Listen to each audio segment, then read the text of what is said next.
maintenant, on va expliquer les contraintes stratégiques. Donc, qu'est-ce que c'est les contraintes stratégiques? Ce sont des limites, des obstacles qui peuvent nuire l'atteinte des objectifs de l'entreprise. Donc, la première contrainte, c'est le vouloir faire, c'est-à-dire les aspirations des dirigeants. Les aspirations des dirigeants, les dirigeants. Et vous allez me demander la question, pourquoi le vouloir faire est une contrainte?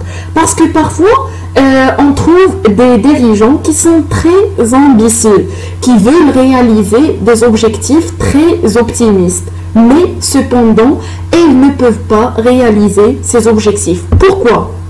Parce qu'il y a d'autres contraintes. Par exemple, autoriser à faire. Donc, autoriser à faire, هو شنو مسموح لي نعمل يعني vouloir faire انا بغيت نعمل ou autoriser à faire شنو نقدر شنو مسموح لي نعمل يعني ce qui est autorisé. وهذا ce qui est autorisé, il comprend des contraintes internes et des contraintes externes. Comme un exemple. Donc, par exemple, je n'ai pas le droit de fabriquer un produit identique au produit de mon concurrent avec son propre logo. C'est-à-dire, même si le dirigeant il a fixé comme aspiration ou bien comme objectif d'imiter le concurrent avec les mêmes critères de produit et les mêmes fonctionnalités du produit et son même logo, il n'a pas le droit. Pourquoi? Parce qu'il y a des contraintes externes. Ce sont les contraintes externes. Et souvent, on trouve aussi des contraintes internes. Maintenant, on a la troisième contrainte, c'est le devoir faire. Le devoir faire, ce sont des incitations de l'environnement. Ce que je dois faire pour mon environnement. Donc, ce que je dois faire, c'est-à-dire ce que l'environnement me suggère de faire. يعني شنو هما الحاجات اللي كيقترحوا عليا l'environnement أنني نعملهم. Par exemple, une entreprise اللي عندها يعني كيكون عندها la fabrication ديالها كينتجوا عليها des déchets.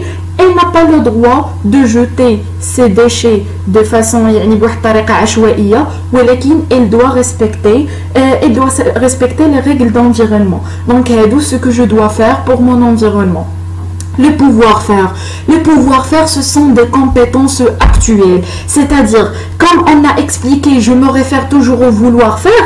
Donc, le vouloir faire, on a les aspirations des dirigeants. Par exemple, un dirigeant, il veut fabriquer une quantité énorme de produits pendant la journée, mais il ne possède pas des ressources humaines suffisantes pour la fabrication de la dite quantité. Donc, on doit toujours, on a le droit de fixer des objectifs qui sont optimistes, des stratégies qui sont optimistes, mais on doit toujours savoir est-ce qu'on a vraiment cette capacité de réaliser ces objectifs ou bien non? Est-ce qu'on peut réaliser, est-ce qu'on peut appliquer réellement cette stratégie? Donc, ça, ce sont les contraintes stratégiques.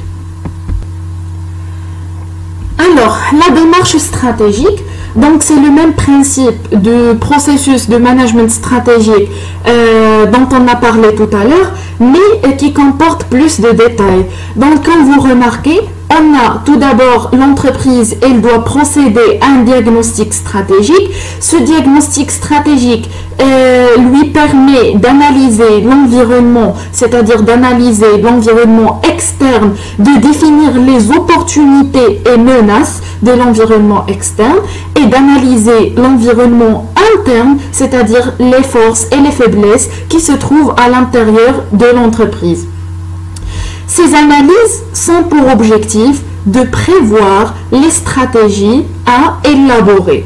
Donc, ces stratégies à élaborer se comparent avec les objectifs stratégiques. Donc, on a déjà des objectifs réalisés. On va comparer ce qu'on a prévu pour les stratégies avec les objectifs pour savoir si ces stratégies vont nous permettre de réaliser ces objectifs.